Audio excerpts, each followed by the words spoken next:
ni foofu lay mujjee daaw ci mois d'avril bi ñu taxawalee bi président taxawalee gouvernement bi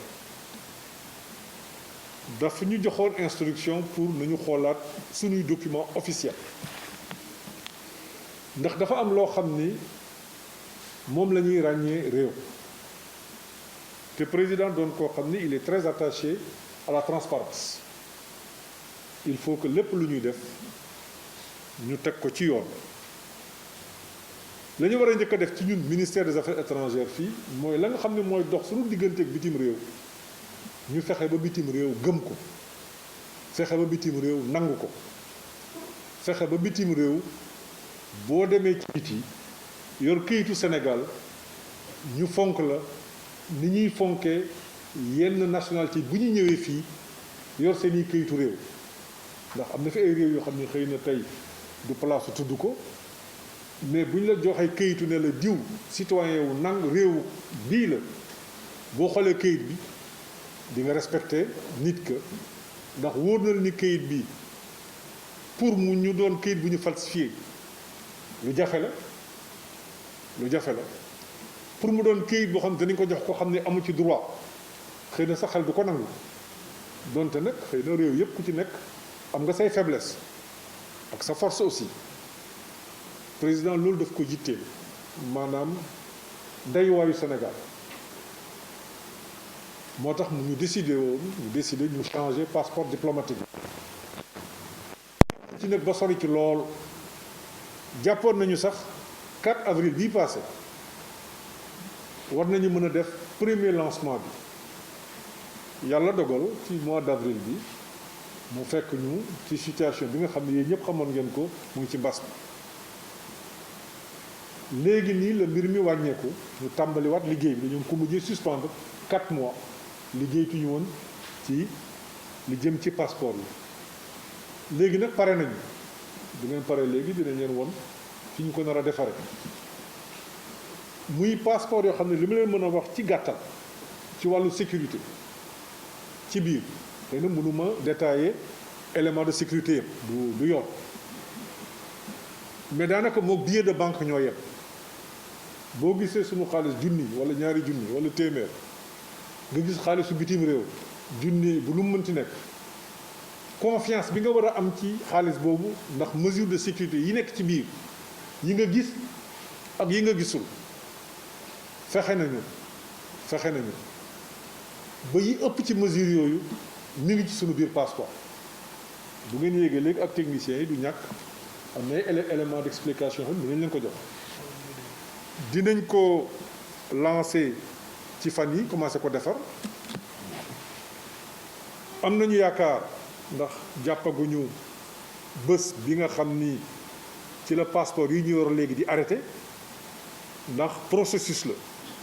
parce que passeport diplomatique tey sunu ambassadeur bi nekk Japon moom la yor ak ñeneen ak ñeneen ku ci nekk foog bi nga yor ñu soppi ko jox la beneen muy benn il faut que réewu adduna bi yëpp ñu informer leen ne leen kat léegi passeport bi dootul bu bleu bu xonq la nii ak nii ak nii moo nekk ci biir pour que ñoom ñu mën a def contrôle yi ci aéroport yëpp xool aussi yan accord la ñuy war a mën a am ak réew yi mais gën baa bari fii ak juróom-benni weer gën baa bari passeport yi nga xam ne mi ngi dox tey dootul amati njariñ ci àdduna bi mais nag loolu incha allah am nañ ci yaakaar ci yéen ngeen jàppale ñu bu baax ci wàllu communication pour ne pas que buñ ci tollee fii ak juróomi weer wala juróom-benn weer un Sénégalais de bonne foi bu xamul amoon këyit bi dem ci aéroport boo xam ne bu nekkoon ci réew beneen bëgg ñibbisi fii ñu ne ko doo embarqué wala doo yéeg xam nga loolu lu jafe la donc dafay laaj ñu waxtaane ko moo tax ñu leen di informer tey ngeen xam ni changement bu am importance la boo xam ni war na dugg muy passeport de service aussi dañ koy changer yeneen passeport de service mais passeport de service c'est moins compliqué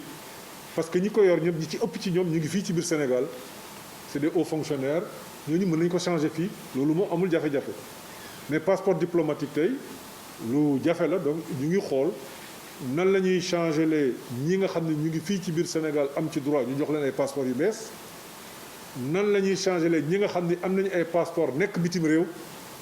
te ñu war leen faa fekk wala war a organiser seen ñëw fii pour ñu jox leen ay passeport yu bees loolu it